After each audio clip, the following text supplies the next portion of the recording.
ខ្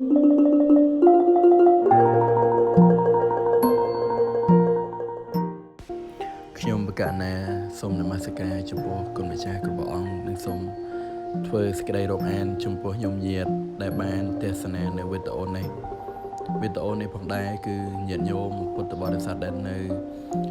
កំពង់ក្តីស្រុកជីក្រែងបាននិមន្តខ្ញុំបកណាអាត្មាភាពចូលរួមដំណើរក្នុងការទៅបំពេញបុណ្យបញ្ចុះសីមានៅវត្តមនីរតនារាមហើយញោមញាតនឹងបានទេសនានៅរូបភាពកម្រងវីដេអូផ្សេងនៅក្នុងវត្តមានបឋមចេតិយនិងព្រះវិហារដែលបានធ្វើឆ្លងក្នុងថ្ងៃនេះ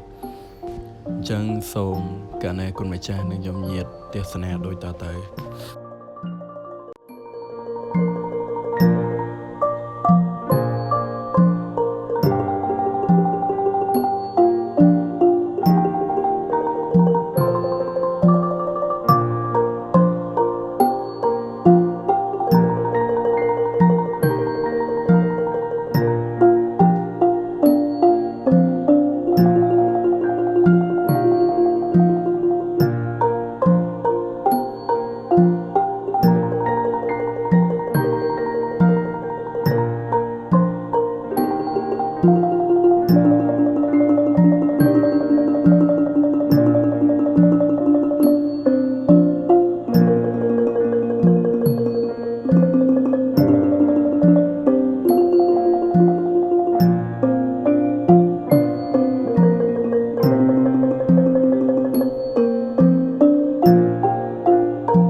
បានចូលបច្ច័យក្នុងការបញ្ចុះសីមានៅរួចហើយ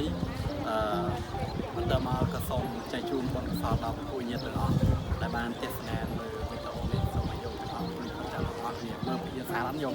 នេះ